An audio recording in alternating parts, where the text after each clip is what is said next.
आज का विषय बहुत गहरा है, बहुत लोगों के हृदय की टीस है ये विषय। जब कोई आपकी कदर ना करे तो क्या करे? कई लोग रो पड़ते हैं, कई लोग तोड़ दिए जाते हैं, कई अपना आत्मविश्वास खो बैठते हैं, कई लोग दूसरों से नफरत करने लगते हैं और कुछ लोग खुद से ही नफरत करने लगते हैं। लेकिन एक बात गांठ बांध लो बेटा, दूसरे की कदर, सम्मान या सराहना ये तुम्हारी आत्मा का प्रमाण नहीं है, ये केवल उनकी दृष्टि की सीमा है।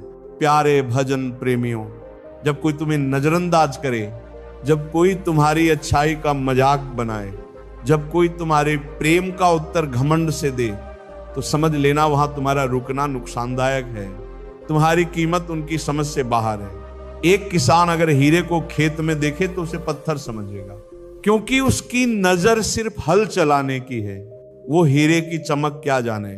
उसी प्रकार बेटा, अगर तुम्हारी भलाई का कोई फायदा उठा रहा है तो उसका मतलब ये नहीं कि तुम कमजोर हो, बल्कि तुम उस गलत स्थान पर अपना उजाला बांट रहे हो जहां अंधे हैं। प्रेमी आत्माओं, भगवान भी सबकी कदर नहीं करते, वो उन्हीं की कदर करते हैं जो उन्हें याद करते हैं, जो उन्हें पुकारते हैं, जो उन्हें प्रेम से अपनाते हैं। तो अब सवाल ये है, जब कोई आपकी कदर ना करे तो दुखी हो जाओ? नहीं, तुम्हें क्या करना है? पहला, चुपचाप अपने कर्म करते जाओ, क्योंकि जो आज तुम्हें नहीं समझेगा कल वही पछताएगा। दूसरा, अपने मन को प्रभु की ओर मोड़ दो, क्योंकि जब तुम भीतर से टूटते हो तब केवल एक ही शक्ति है जो तुम्हें जोड़ सकती है, वो है भगवान का नाम। और तीसरा, अपने आत्मसम्मान को दूसरों की स्वीकृति से मत जोड़ो। तुम्हारा मूल्य तुम्हारे सत्कर्मों से तय होता है, लोगों की तारीफ या आलोचना से नहीं। भाई बहनों, कभी कभी भगवान जान बूझकर तुम्हें वहां भेजते हैं जहां कोई तुम्हारी कदर ना करे, ताकि तुम सीख सको कि कीमत वहां नहीं जहां तुम हो, बल्कि वहां है जहां तुम्हें समझा जाए, ताकि तुम उन्हें छोड़ सको जो सिर्फ तुम्हारा उपयोग करते हैं। और ना में अहंकार है तो तुम्हारा विनम्रता भी उन्हें चापलूसी लगेगी। तो फिर क्या करें? नाम जपो बेटा, नाम में ही सम्मान है, नाम में ही समाधान है, नाम में ही वो दृष्टि है जो तुम्हारे भीतर के तेज को पहचानती है।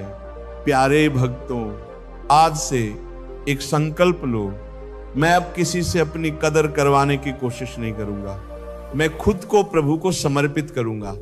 मैं अपने कर्म से, अपने प्रेम से, अपने ध्यान और नामजप से इतना प्रखर बनूंगा कि दुनिया चाहे न पहचाने, पर ईश्वर का आशीर्वाद मुझे हमेशा ढांपता रहेगा। जो भगवान की नजर में कहीमती हो गया, उसे दुनिया की नजरों की जरूरत नहीं रहती।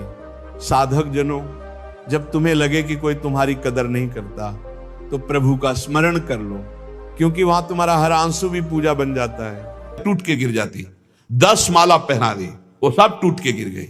सब संत और वैष्णव खड़े देख बोले, देखा ये भलामनियां पहन सकते हैं, जब मैं इनका गुरु हूं। वशिष्ठ भाव से वो रहते। फिर उन्होंने माला मंगवाई और सामने माला पहनी और जे ही दी कि लो पहनाओ, वो माला टूटी रही, वो माला धारण हो गई। पंडित जी ने सब संतों से प्रार्थना की कि ठाकुर जी को जिस भाव से भजा जाता है, ठाकुर जी वैसा ही व्यवहार करते हैं। आप अपने स्वामी के रूप में देखते हैं, लेकिन ये हमारे शिष्य हैं, हमारे पुत्र के समान हैं, क्योंकि मैं वशिष्ठ भाव से रहता हूं, इसलिए प्रभु मेरे भाव का पोषण कर रहे हैं, आप लोग अन्यथा ना समझिए। और जब ये मंदिर जाते तो पुजारी से कह देते कि जानकी जी की तरफ का दरवाजा थोड़ा सा जैसे बहु ओट में होती है, ऐसे करो, कर देते। भावानुसार पुजारी जी जे ही देखते कि उमापति पंडित दर्शन करने आ रहे तो जानकी जी की तरफ दरवाजा कर देते या पर्दा कर देते। पुजारी जी विशेष सावधानी पूर्वक ऐसा करते।